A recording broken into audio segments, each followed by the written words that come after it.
माँ जी, माफी चाहते हैं ऐसा कह रहे हैं, लेकिन आज अगर आपके मरहूम बेटे जिंदा होते तो वो क्या चाहते? यही ना कि आपकी बहू अपनी बची हुई जिंदगी खुशी से जिए, प्यार के साथ जिए। छोड़ दीजिए ये पुराने रीति रिवाज, ये सब कुछ खत्म कीजिए अब, और शालिनी जी को अपनी जिंदगी अपनी मर्जी से जीने दीजिए। ये उनका फैसला है।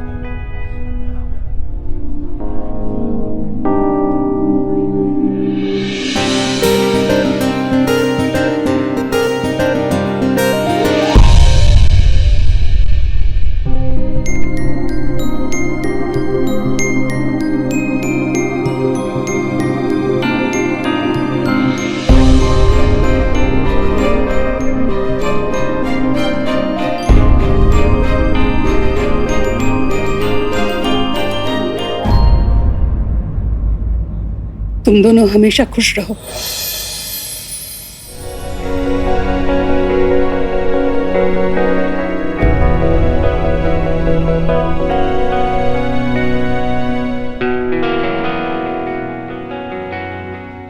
नहीं माँ जी, समाज क्या कहेगा? नहीं बेटा, अब मुझे भी कुछ फर्क नहीं पड़ता।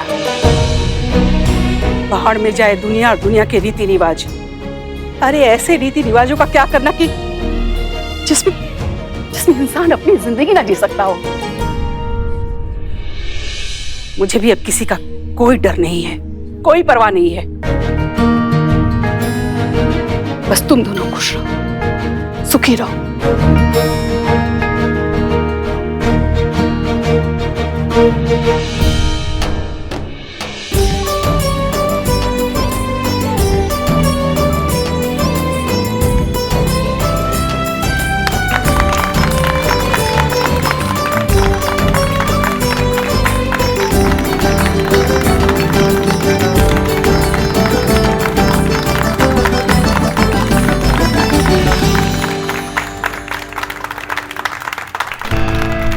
फाइनली ये केस सॉल्व हो गया। अब कुछ बात करना था। हाँ हाँ बोलिए। क्या हुआ, आप कहाँ गई थी? क्या हो गया करिश्मा सिंह? और एक मिनट, अनुभव कहाँ है? हाँ वो बोलिए। सब कुछ छोड़कर चले गए। आपको, सगाई को, शहर को, हम सबको छोड़कर हमेशा के लिए वो चले गए।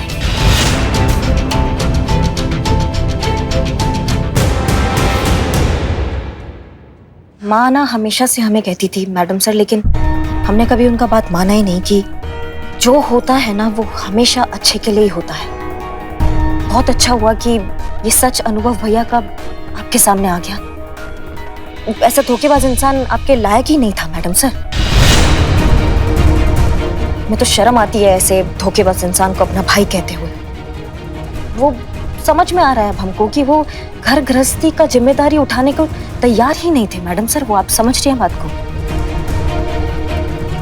तो शुक्रगुजार है भोलेनाथ के कि सही समय पर सच पता चल गया, ताकि आप हमें मालूम है आपको मुश्किल होगा, लेकिन मैडम सर अच्छा यही होगा कि आप ऐसे धोखेबाज इंसान को आप भूल के ना आप अपना आगे की जिंदगी के बारे में सोचिए। आगे का जिंदगी अच्छा होगा मैडम सर। करिश्मा,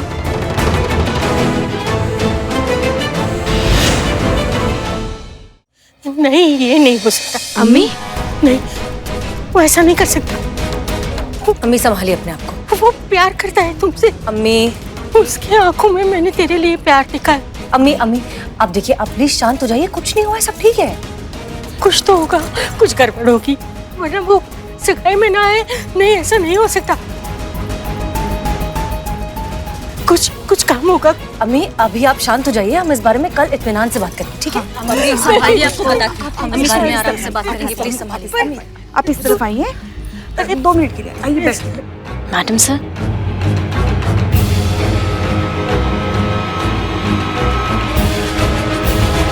ठीक है करिश्मा सिंह, अगर आप यही चाहती हैं कि हमें हसीना जी को सच्चाई बता देनी चाहिए तो हम बता देंगे, लेकिन क्या आप ये भी चाहेंगी कि सच्चाई जानने के बाद हसीना जी हमारा इंतजार करने के लिए अपने जीवन के बेहतरीन साल गंवा दे? क्योंकि जिस मिशन पर हम जा रहे हैं ना करिश्मा सिंह, उसमें हसीना जी की जान को भी खतरा हो सकता है। दुश्मन हमें झुकाने के लिए उन्हें निशाना बना सकते हैं। क्या हक है हमें उनका जीवन दांव पर लगाने का? क्या हक है हमें उन्हें ऐसा जीवन देने का जिसमें खुशियों की कोई गारंटी नहीं है? नहीं करिश्मा सिंह, नहीं, हम ऐसा नहीं कर सकते।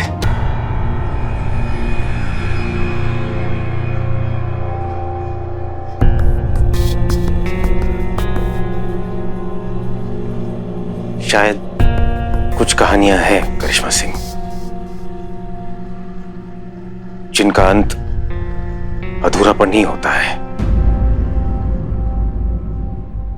हसीना जी को हमें भुलाना होगा। जब तक वो इस रिश्ते से जुड़ी रहेंगी, वो हमें कभी नहीं भुला पाएंगी। कभी अपनी खुद की जिंदगी नहीं जी पाएंगी। कभी किसी पर भरोसा नहीं कर पाएंगी, कभी किसी से प्यार नहीं कर पाएंगी। और ये तभी मुमकिन है करिश्मा सिंह, जब वो हमसे नफरत करेंगी, बहुत सारी नफरत। अगर हम उनकी नजरों के आगे गिर जाएंगे तो उन्हें हमें भुलाना बहुत आसान हो जाएगा। और ये काम सिर्फ आप कर सकती हैं।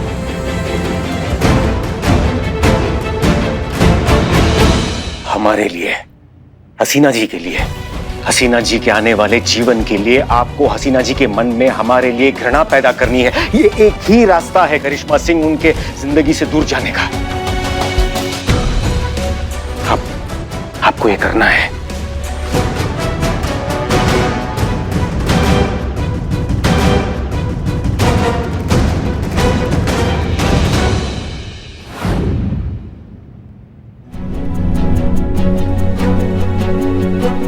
सुनिए सब लोग,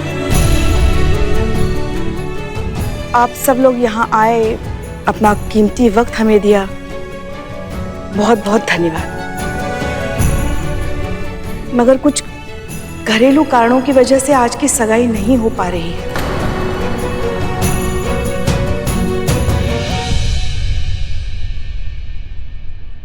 इसलिए हम आपसे क्षमा चाहते हैं।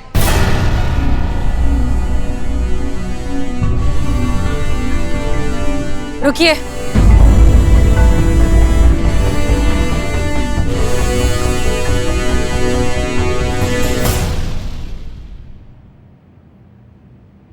अम्मी, आप हमेशा कहा करती थी ना कि इस तरह के मुबारक मौके से लौट जाना अच्छा नहीं होता। आज आप सब यहाँ खुशियां बांटने आए हैं, दूल्हा दुल्हन को आशीर्वाद देने आए हैं, सगाई की रस्म में शरीक होने आए हैं, जश्न मनाने आए। तो फिर यही होगा, आज यहां सगाई होगी।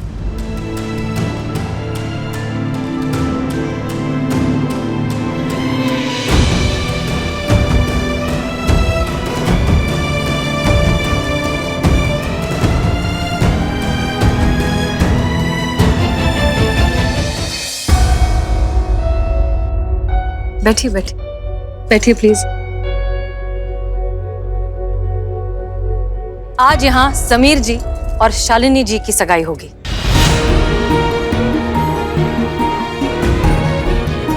जो जैसा चल रहा है वैसा ही चलने दीजिए।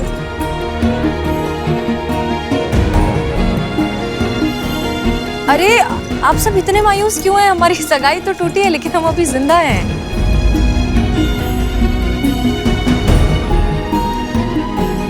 म्यूजिक चलाइए प्लीज। करिश्मा सिंह देखिए, अरे भौकाल दिखाइए ना, जब आपको दिखाना होता है भौकाल तब आप दिखाती नहीं है। कीजिए कुछ जश्न की तैयारी कीजिए, शुरू कीजिए, जरा माहौल बनाइए।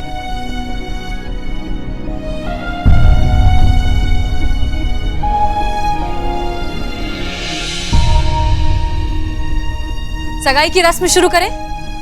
अंगूठियां नंदिनी को दे दीजिए प्लीज।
के आज रो दिए हैं यूं।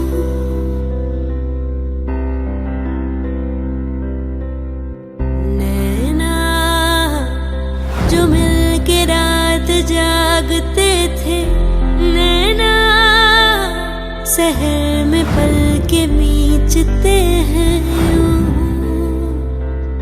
जुदा हुए कदम जिन्हों हसीना जी, क्या आप अपना संपूर्ण जीवन हमारे साथ व्यतीत करने के लिए तैयार हैं? चलेंगे हरदम, अब बांटते हैं गम भीगे नैना जो खिड़कियों से झांकते थे, नैना घुटन में बंद हो गए हैं क्यों।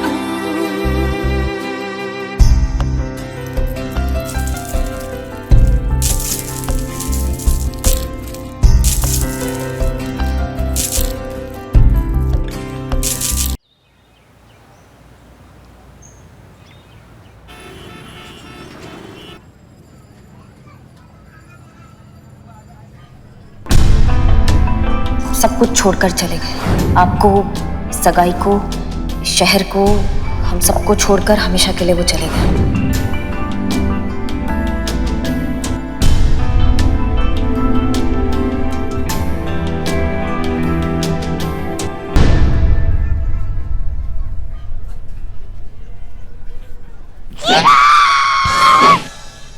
मैं हूँ joker, multi talented joker. so serious? क्या हम मल्टी टैलेंटेड जोकर? हमको डांस भी आता, जैक्सन, हमको फाइट भी आता। बस करो। क्या कर रहे हो ये? मजा आ रहा है ये सब करके इकबाल? यहाँ पता नहीं मैडम सर पे क्या बीत रही होगी और तुम ये तमाशा कर रहे हो। कुछ दुख दर्द है कि नहीं है इस थाने का? क्या रे, शर्म वरम आता है कि नहीं तुमको? हाँ, कहता है ना कि हम लोग परिवार है, हम सारा थाना वाले लोग तुम्हारा करता धरता है, तो करता धरता के दुख का सरोकार है कि नहीं तुमको? वहां मैडम सर पर विपत्ति का पहाड़ टूटा पड़ा है, तुम यहाँ जोकराई कर रहा है। इंसानियत घोर के पी गया बाबू। अब इकबाल, ये उम्मीद ना थी भी तुमसे। हाँ बदना, तो क्या उम्मीद थी? क्या उम्मीद थी हमसे कि हम भी तुम लोग तरह से मातम मनाए, मुंह लटका के घूमे? अरे मैडम सर तो दुखी है ही, क्या चाहते हो कि हमें दुखी देख के और भी दुखी हो जाएं? कुछ ऐसा करो कि मैडम सर आए तो हमें खुश दिखें और फिर पहले जैसी हो जाए, अपने गम को भुला सके। माहौल थोड़ा नॉर्मल करो, वही कर रहे थे, उसी की प्रैक्टिस। सॉरी इकबाल, गुस्से में ज्यादा बोल दी, I am so sorry. Mummy sorry हैं। ठीक है, छोड़ो ये सब, कुछ सोचो क्या करें हम इसके लिए कि वो पहले जैसी हो जाए। वही करे जो इकबाल तुम कर रहे हो। जय हिंद मैडम। जय हिंद। कुछ भी करके मैडम सर का ध्यान इस घटना से भटकाना ही होगा, इसलिए आज हम उनकी पसंद की खीर बना के लेके आए हैं। कहते हैं खाना और गाना, ये दोनों चीजें इंसान को बड़े बड़े दुख भुलाने में मदद करता है। देखना, हमारे हाथ की बनी हुई खीर खाकर कैसे मैडम सर अपना सारा गम भूल जाएंगे। ऐसे ही बस सामान्य माहौल रखना है हमको, इस बात का ध्यान रखना है कि ऐसा कोई बात नहीं करना उनके आगे जिससे उनका सगाई का घटना याद आए। हाँ जी मैडम। जी मैडम। मैडम सर आ गई। शादी ब्याह शहनाई सगाई इसका कोई बात नहीं करेगा।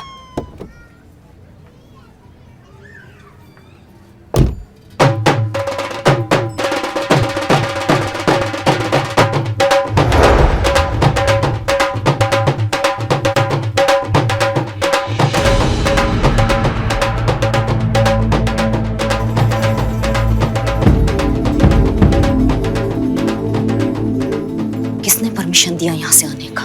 किसी और थाने से परमिशन ली होगी। कई बार लोग शादी से पहले आते नतमस्तक करने के लिए, इस बार बस टाइमिंग गलत है।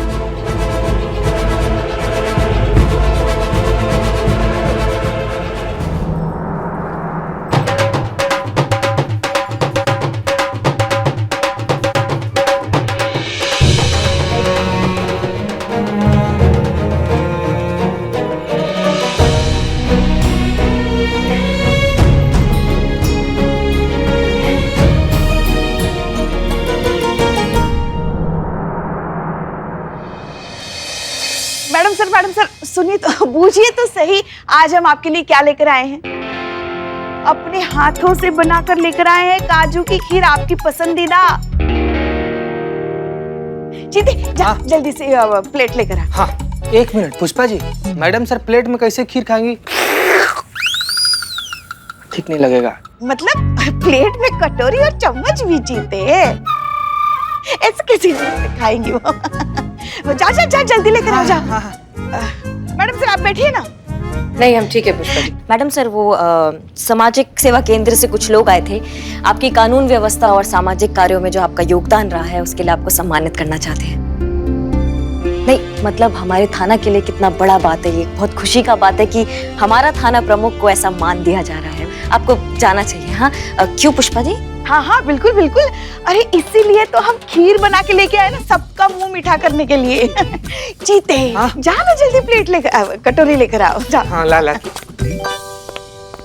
आप सबका हो गया तो काम की बात करें। संतोष शर्मा, हमने आपसे उस तिलक नगर के जो सास बहू का जो झगड़ा है उस केस की रिपोर्ट बनाने को कहा था, क्या हुआ? रेडी है मैडम सर। ठीक है, लेकर आइए। करिश्मा सिंह। जी जी जी मैडम सर। वो जो ज्वेलरी फ्रॉड वाला जो केस है उसके जितने भी विक्टिम्स हैं उसकी लिस्ट बनाने को बना दी। ठीक है, लेकर आइए। मैडम सर ये लीजिए, इसमें सारी डिटेल्स है, मैं अभी आपको बताती हूँ। नहीं नहीं, अंदर चल के बताओ। मैडम सर खीर पुष्पा जी। ब्रेक रूम का काम हो गया? हाँ अभी खत्म ही आज खत्म कीजिए। आओ।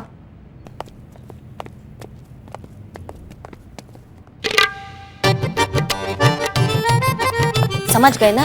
संतु जी आ गई। संतु देखिए मैडम, मुझे तो ये समझ आया है कि मैडम सर ना सदमे की वजह से उनकी याददाश्त चली गई है, तो उनको कुछ याद ही नहीं है कि उनके साथ क्या हुआ था।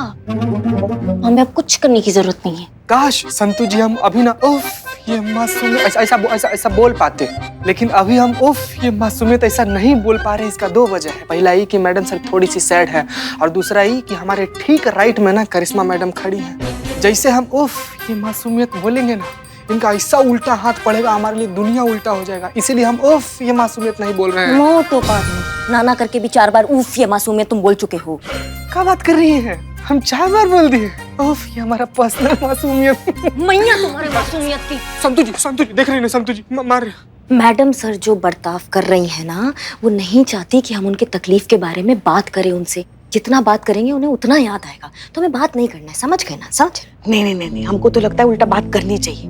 क्या है, बात करने से मन का दर्द हल्का हो जाता है, बोझ हल्का हो जाता है। अगर मैडम से बात नहीं करेंगे ना तो ये तकलीफ उनको अंदर ही अंदर खा जाएगी। आप अपने जोड़ों के दर्द का जो दवा लेती हैं? अब यहाँ जोड़ों के दर्द की बात कहाँ आ गई बीच में? नहीं, वो आपके वो भगतपुरा वाली सहेली है ना, वो क्या नाम है उसका? कौन? वो जो ऐसी है ना, जो सोडा की बॉटल करके खोल देती दांत से। मैडम हाँ ऐसी हाँ ऐसी है। वो क्या नाम है उसका? सरला। हाँ, उसको भी जोड़ों का दर्द है, वो भी सेम दवा लेती है। हाँ लेती है ना। उसका दर्द ठीक हुआ? नहीं ना, कहाँ ठीक हुआ अभी तक। काहे नहीं हुआ? अब काहे आप बताइए। काहे कि जो दर्द की दवा आप ले रही हैं, एक दवा से सबका दर्द ठीक हो जाए ऐसा जरूरी नहीं है। वैसे ही सबका अपना अपना तरीका होता है अपने अपने तकलीफ से निपटने का। कोई बोल बोल के अपने जख्म भर लेता है, तो कोई खामोश रह के ना अपने घाव सी लेता है, या तो कोई थप्पड़ मार मार कर, घूसे मार मार के। बाप रे बाप, संतु जी आप ऐसे अपना घाव सीती है? हम भी ऐसे ही सीते हैं। सिए? नहीं। तो मैडम सर जो हैं वो अपना तकलीफ अपने तरीके से निपट रही हैं, और हमें लगता है हमें उनका साथ देना चाहिए।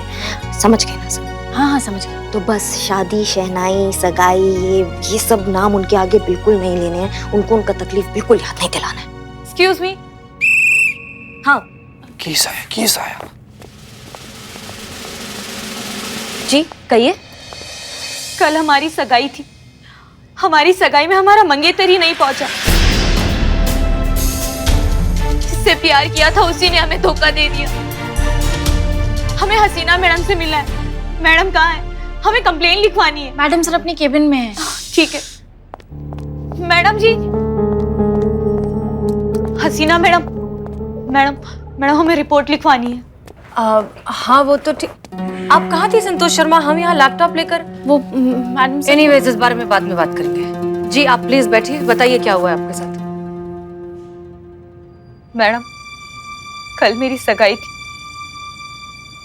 और मेरा मंगेतर सगाई पर पहुंचा ही नहीं।